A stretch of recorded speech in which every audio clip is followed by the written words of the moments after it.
Good evening. A man who had previously been acquitted of his wife's murder has been jailed for life after critical new evidence meant the double jeopardy law no longer applied to the case. Dawn Rhodes was killed at her home in Redhill in Surrey in 2016. Her husband, Robert Rhodes, was charged with her murder just days later, but was found not guilty the following year on the grounds of self-defence. When their child later gave a new account of what happened, including Robert inflicting injuries on himself and his child to back up his version of events, the case returned to court where he was unanimously convicted of Dawn's murder. A warning, Carolyn Sims' report contains distressing detail.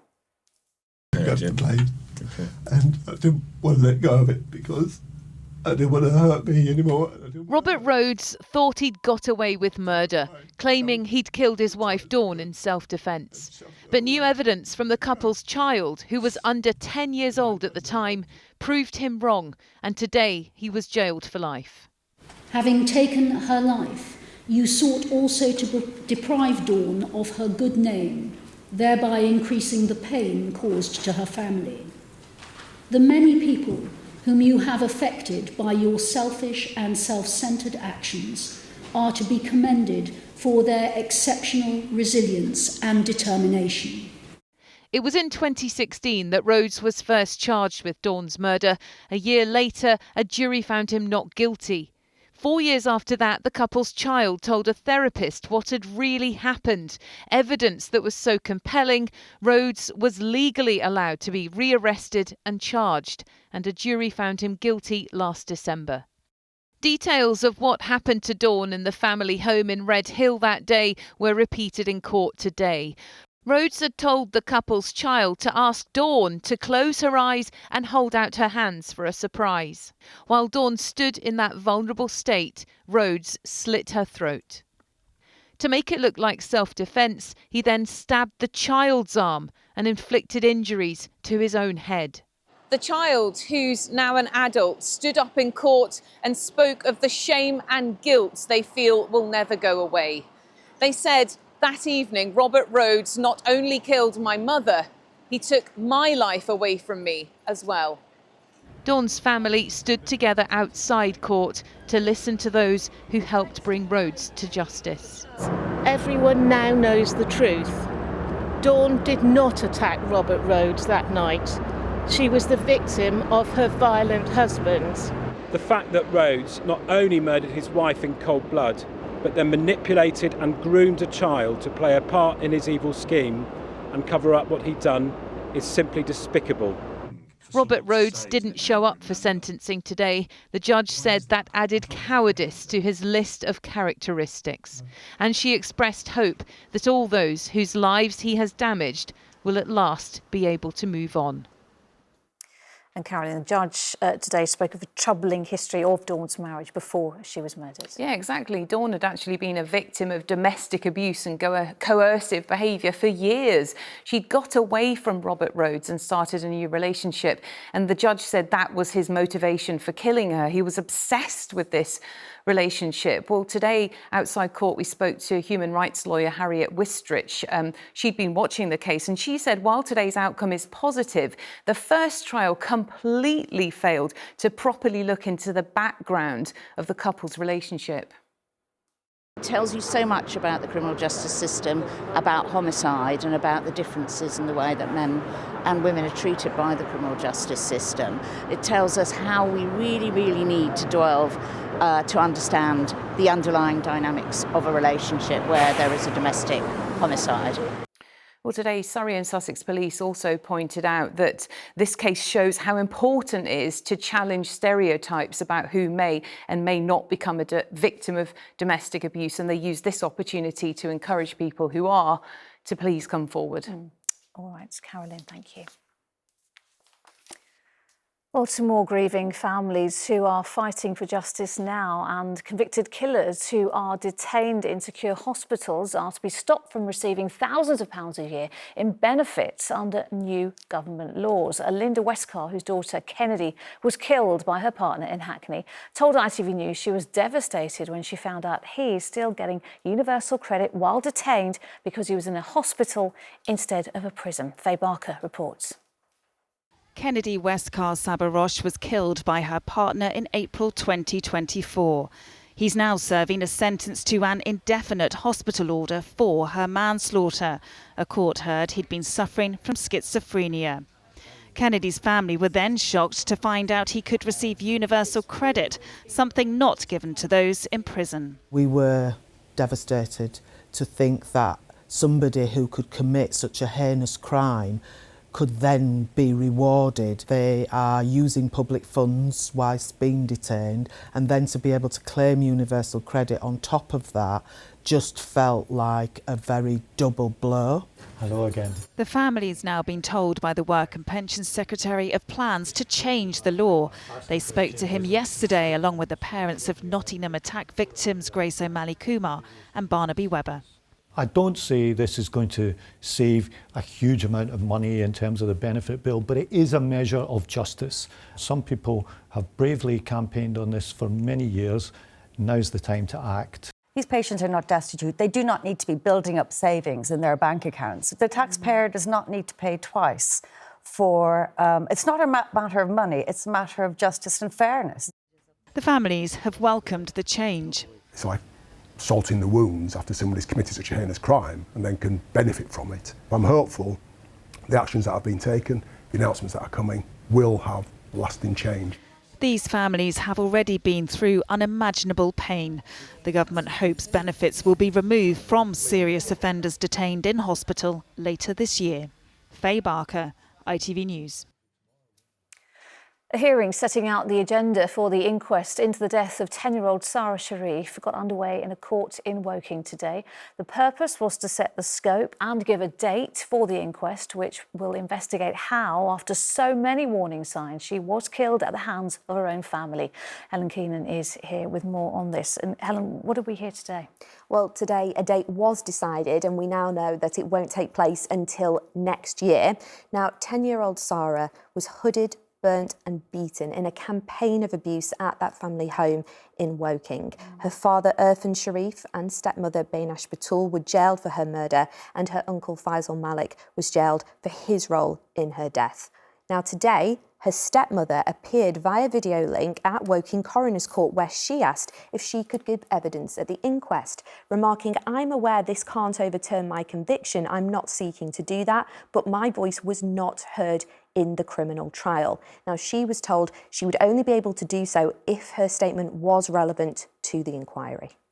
And Helen, do we have an idea of what will be looked into at the inquest? Well, a rough outline was given today of what might be included. So some of which might be what was known about the risk of violence to Sarah from her family from birth, how children's services manage that risk around placing her in the care of her father full time, what the plan was for monitoring her and why that stopped, whether fears of accusations of racism affected anyone's response in her case, why adoption was considered and decided against, and of course, ultimately, what happened to Sarah in her final months and her cause of death.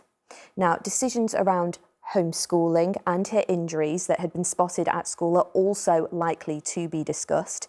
Now, since her death, a review found that services in Surrey failed to identify that she was at risk of abuse and didn't question unexplained bruising. So who should or could have done more will certainly be at the forefront of people's minds when that inquest takes place on the 5th of April 2027. Helen, thank you. Some other news now, and 2 90-year-olds have died in a house fire in Barnet. Emergency services were called out in the early hours of this morning, but both died at the scene. They are said to have lived in the area for 50 years, with a neighbour describing them as a really sweet couple. And the Mayor is set to announce a rise in council tax by £20 for the average Band D household. Sir Sadiq Khan says he would invest 3/4 of the increase into neighbourhood policing and a crackdown on phone theft. If approved, thousands more Londoners could face bills over £2,000 for the first time.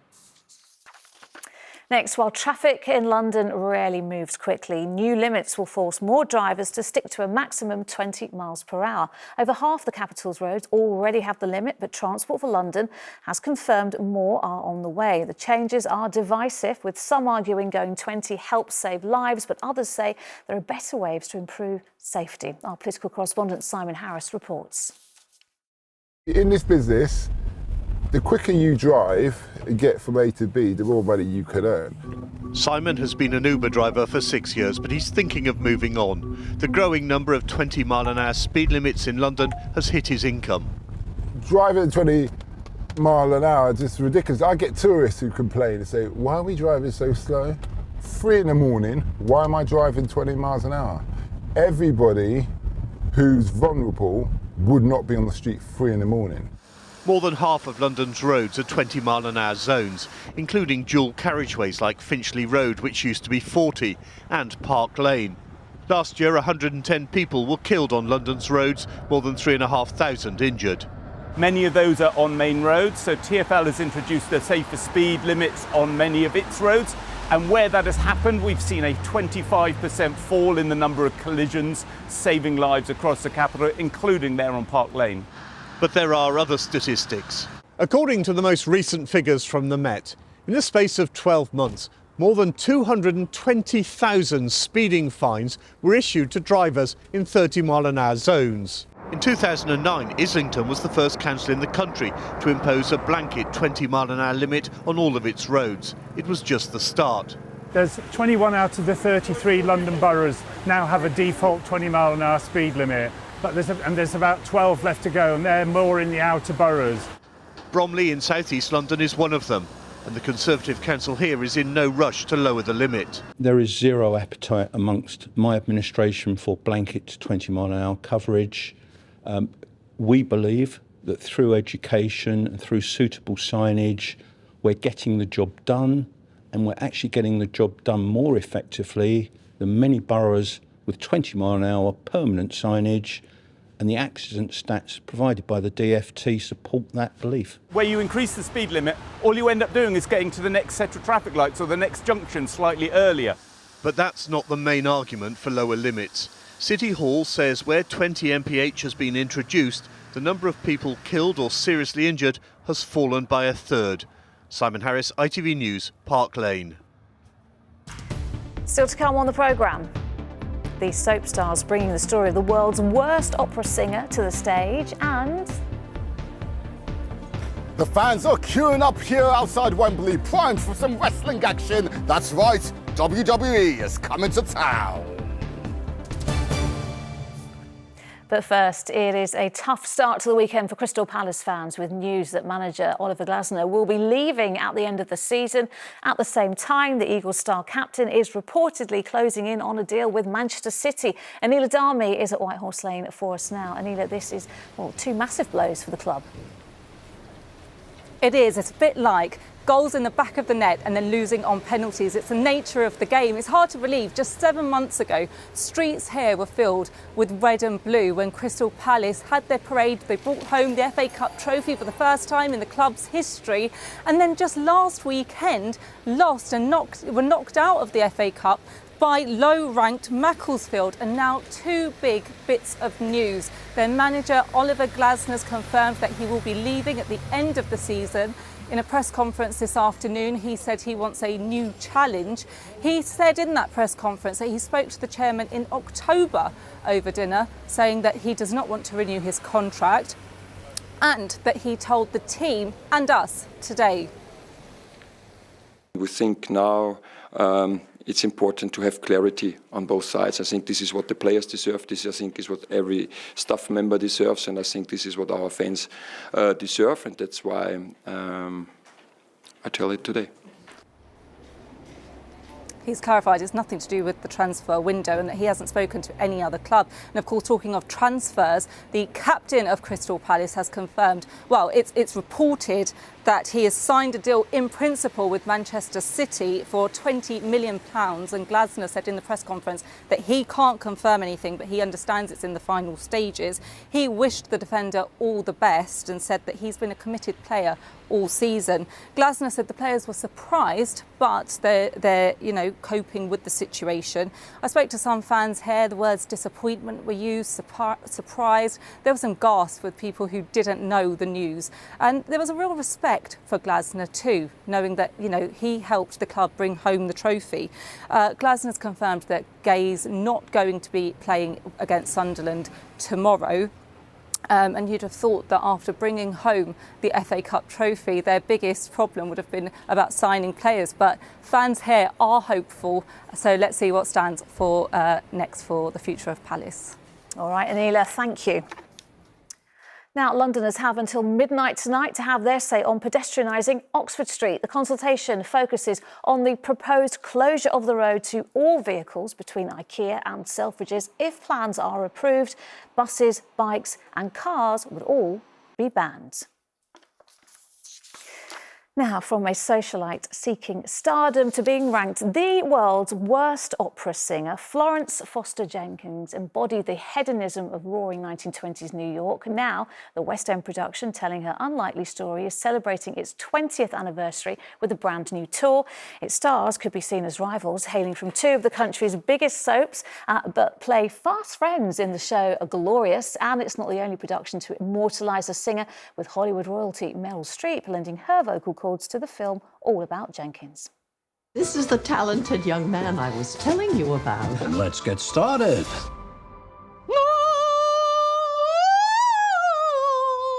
She's remarkable, isn't she? She can be a little flat. Flat? Very warm welcome to Wendy Peters and Matthew James Morrison.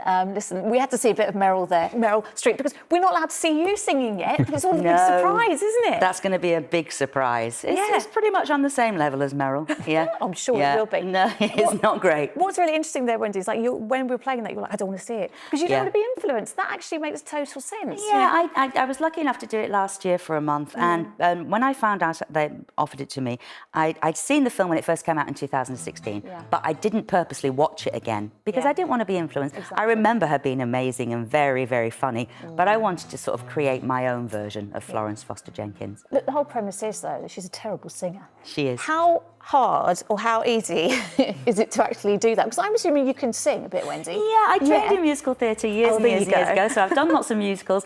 It was easier, really, than I thought it was going to be. What we did was we learnt the songs as they should be sung correctly, first of all, and then we picked them apart bar by bar and said, let's make a little bit flat there, let's change the breathing on this bit, breathe in the wrong place, the phrasing. Because she was a terrible singer, but it was more about the breath and the phrasing. Yeah, just destroy all those lovely songs.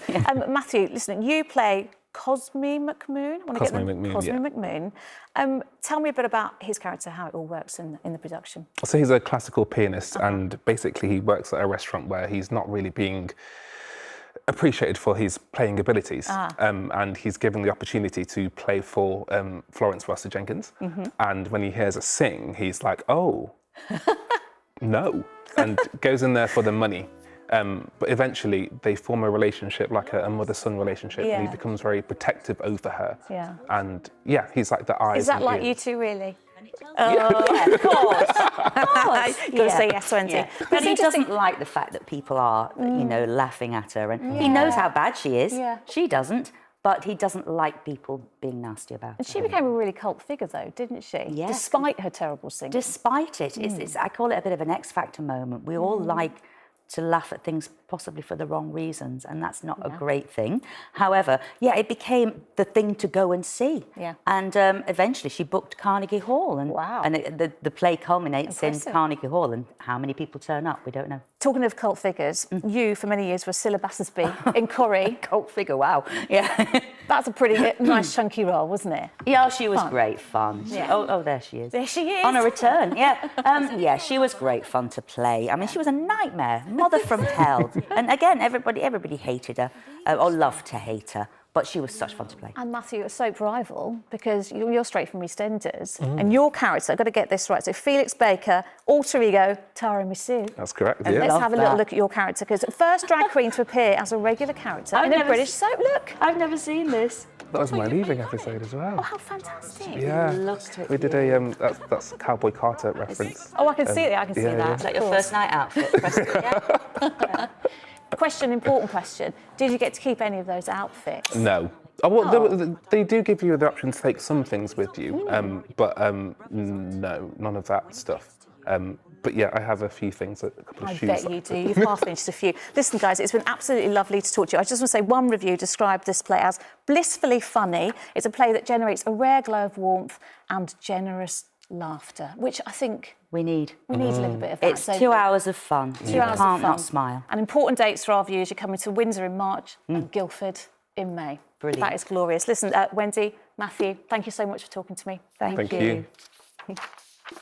All right, let's find out what's on the evening news next. Here's Charlene. Coming up on the programme, the West Midlands police chief is to retire over his handling of the decision to ban Maccabi Tel Aviv fans from a match against Aston Villa last year. Kemi Badenoch says Nigel Farage has done her spring cleaning for her following Robert Jenrick's defection to Reform UK. And we meet the Auchinleck Talbot player gearing up to face Celtic in the Scottish Cup this weekend. So join us for those stories and more from 6:30. Now, next from us, they have been entertaining fans around the world since the 1950s, and tonight, stars of World Wrestling Entertainment, WWE, are bringing their tour to Wembley. Well, they'll be hoping it packs a punch. Kath Opata is there for us now. Kath, how is the atmosphere? Lucrezia, in a few words, it is electrifying, it is breathtaking, it is intoxicating. As you can see, there are so many fans out here of all ages wearing their merchandise. We've been lucky, we had a chance to go backstage to meet a few of them, including the newcomer, the babyface, the boy from Bucks, Kit Wilson. Weighing 180 pounds, that's 80 kilograms for us here in London. He is the boy from Bucks, now in a WWE ring. The tourniquet. And we got to meet him. How does the kid from Bucks end up on the WWE stage? WWE ring, I should say. Well, there we go. Well, let me say this first and foremost. Born and not raised in Newcastle. So I'm a Geordie at heart, but I'm a Buckinghamshire kid. I grew up in a small little village called Hadnam, so shout out to Hadnam. Wrestling and the WWE was the only thing I've ever loved since as long as I can remember. Maybe 5 years old, watching it with my older brother. I was never a sports guy. I wasn't a football guy, a rugby guy, none of that. The only thing that consistently stayed within me and a passion of mine was wrestling. So it got to the point where I was doing my GCSEs, I was doing my A-levels, we're talking about university. Yeah. I was potentially going to go to university for psychology. It just wasn't for me. Well, there's a bit of psychology in wrestling. There is mind tricks.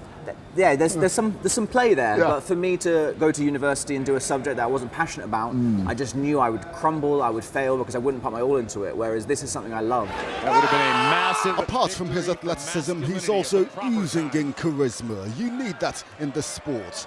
For Kit, he draws his inspiration from the WWE Hall of Famer Shawn Michaels, aka the Heartbreak Kid, channeling him wherever he can. Let's talk about your entrance. It's quite iconic. I'm watching it. Yeah. I can't help but see a bit of Heartbreak Kid in there. They're calling me the Heartbreak Kit.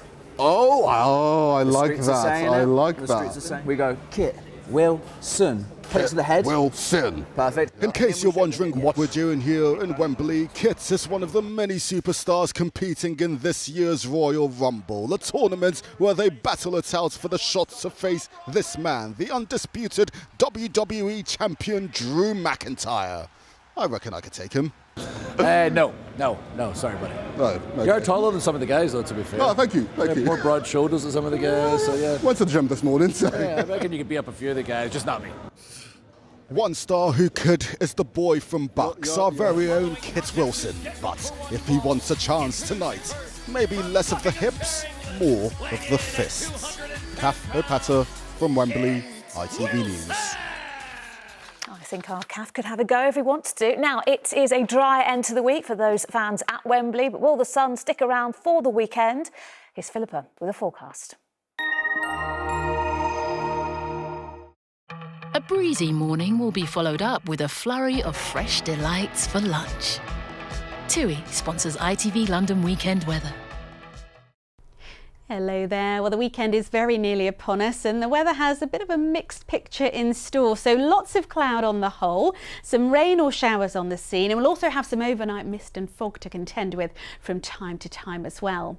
And it's all tied up with a very weak area of low pressure across the UK. That's accompanied by a couple of very weak weather fronts. Those will provide the focus for thicker cloud, outbreaks of rain or showers, and all of that moisture will feed in to the mist and fog that we're likely to see as well. But this is how things are looking at the moment. The southerly breeze is feeding up cloud from the south, accompanied by a scattering of showers, one or two of those perhaps on the heavier side. But with the cloud and that southerly breeze, it will keep temperatures very much on the frost-free side. In fact, for most of us, probably sticking at around 6 or 7 degrees overnight. That cloud will be low enough to give some mist and murk though, and so tomorrow morning, for all of us, a bit of a grey and gloomy start. So lots of cloud, mist and fog over the higher ground, still some residual overnight showers as well, but I think as the day wears on, conditions will gradually improve. The showers becoming fewer and farther between, the cloud thinning and breaking to allow some brighter sunny spells through, and with that in mind, temperatures actually similar to today, so 1 or 2 spots hitting double figures. But overnight into Sunday, the fairly changeable picture continues. We'll see another weather front drifting in, introducing more cloud, outbreaks of rain and some misty, murky conditions as well. And those changeable conditions will carry us into the new week as well. So all in all, over the next few days, lots of cloud, a little damp at times, but winds generally light and temperatures around average. TUI sponsors ITV London Weekend Weather. Thank you, Philippa. And that is it from us. The evening news is next with Charlene, but from me and all the London team, bye-bye. Have a great evening.